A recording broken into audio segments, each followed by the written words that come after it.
السلام علیکم ناظرین، پاکستان دس ویک کے ساتھ میں ہوں آپ کی میزبان بشرا خان۔ جیسا کہ آپ کو معلوم ہے، پاکستان دس ویک میں ہم لیتے ہیں جائزہ سیاسی، کاروباری اور دیگر سرگرمیوں کا۔ اس ہفتے بھی ہم آپ کے لیے لے کر آئے ہیں تازہ اور منفرد رپورٹس۔ وزیر اعظم نے اسٹریٹجک ایڈوائزری کونسل قائم کر دی۔ یوتھ پروگرام کو کامیاب اور مزید مؤثر بنانے کے لیے سیکریٹریٹ قائم کرنے کا فیصلہ۔ مختلف وزارتوں اور اقوام متحدہ کے نمائندے کمیٹی میں شامل ہیں۔ مزید جانتے ہیں اس رپورٹ میں۔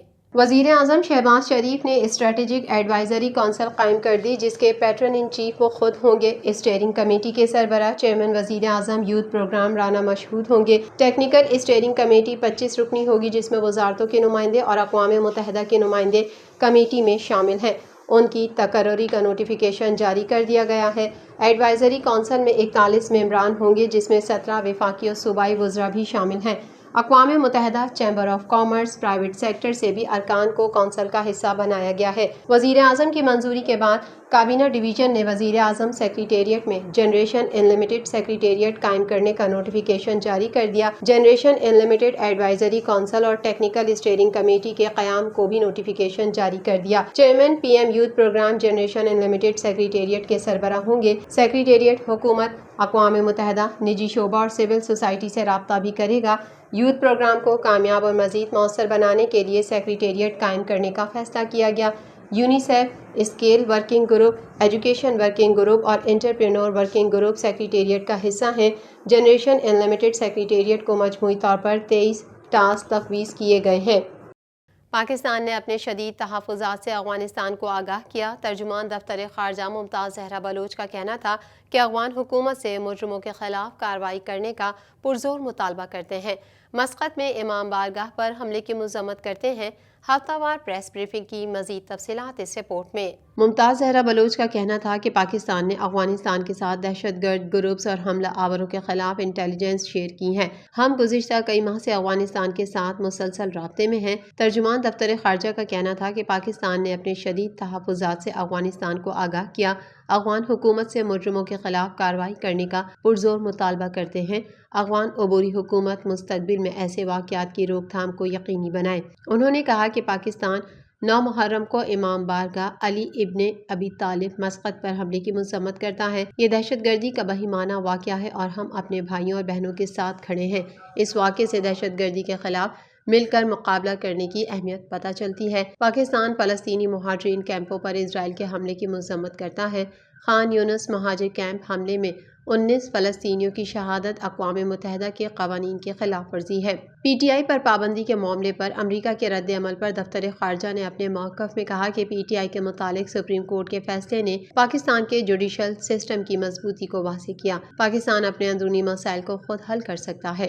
ڈھاکہ میں پاکستانی ہائی کمیشن نے طلباء کو احتجاج سے دور رہنے کا مشورہ دے دیا۔ پاکستانی ہائی کمیشن کا کہنا ہے کہ طلباء اپنی حفاظت کے لیے ہر ممکن احتیاط برتیں اور احتجاج سے دور رہیں۔ ہائی کمیشن کا پاکستانی طلباء کو اپنے ہاسٹل کے کمروں میں رہنے کا مشورہ۔ مزید تفصیلات اس رپورٹ میں۔ بنگلہ دیش میں جاری مظاہروں کے پیش نظر ڈھاکہ میں پاکستانی ہائی کمیشن نے بنگلہ دیش میں مقیم پاکستانی طلباء کو مشورہ دیتے ہوئے کہا کہ اپنی حفاظت کے لیے ہر ممکن احتیاط برتیں اور احتجاج سے دور رہیں۔ نائب وزیر اعظم اور وزیر خارجہ اسحاق ڈار نے بنگلہ دیش میں پاکستانیوں کی خیریت معلوم کرنے کے لیے ڈھاکہ میں پاکستانی ہائی کمشنر سفیر سید معروف سے بات کی تھی۔ سفیر نے نائب وزیر اعظم کو سیکیورٹی کی صورتحال اور بنگلہ دیش میں پاکستانیوں کی خیریت کو یقینی بنانے کے لیے ہائی کمیشن کی جانب سے کیے گئے اقدامات سے آگاہ کیا۔ تفصیلات کے مطابق بنگلہ دیش کے دارالحکومت میں واقع پاکستانی ہائی کمیشن نے بنگلہ دیش کی سرکاری ملازمتوں میں کوٹا سسٹم کے خلاف ہونے والے پرتشدد مظاہروں کے سبب کیمپس میں رہنے والے پاکستانی طلباء کو اپنے ہاسٹل کے کمروں میں رہنے کا مشورہ دیا ہے۔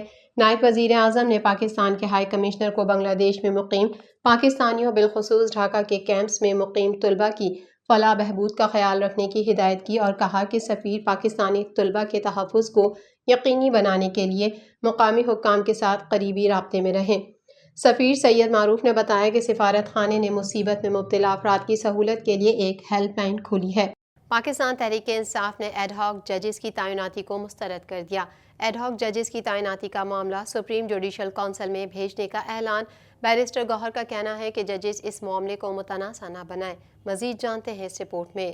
پاکستان تحریک انصاف نے ایڈ ہاک ججز کی تعیناتی کو مسترد کر دیا۔ Chairman P T I barrister Gohar نے میڈیا سے گفتگو میں کہا کہ سپریم کورٹ میں ایڈ ہاک ججز کی تعیناتی بدنیتی پر مبنی ہے۔ ایڈ ہاک ججز کی تعیناتی کا معاملہ سپریم جوڈیشل کونسل میں بھیج رہے ہیں۔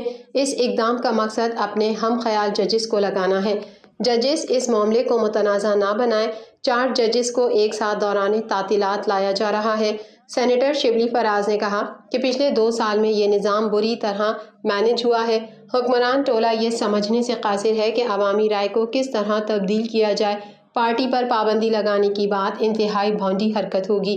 آئین اور قانون کو جوتے کی نوک پر رکھا جا رہا ہے۔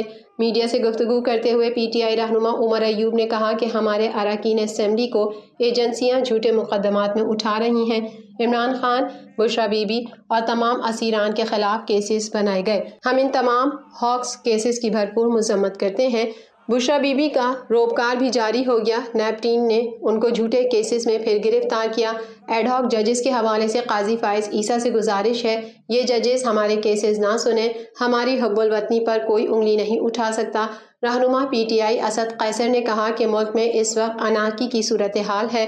پاکستان کو سرزمین بے آئین بنا دیا گیا ہے۔ بندوق کے زور پر بدمعاشی کی جا رہی ہے۔ وزیر اعظم عمران خان صاحب اور بشرا بی بی کو ایک گھٹیا کیس جو ان پہ لگایا ہوا تھا اس پہ بری کر دیا گیا اور بشرا بی بی کا روپکار بھی جاری ہو گیا تھا۔ سینیٹر اعظم خان سواتی صاحب اور میں خود ہم لوگ اڈیالہ جیل کے سامنے 3.5 گھنٹے کھڑے رہے۔ نیب کی ٹیم نے آ کے جھوٹے کیسز میں ان کو پھر گرفتار کیا جس کی ہم لوگ شدید الفاظ میں مذمت کرتے ہیں۔ خبروں کے سلسلے کو مزید آگے بڑھائیں گے مگر یہاں وقت ہوا ہے ایک بریک کا۔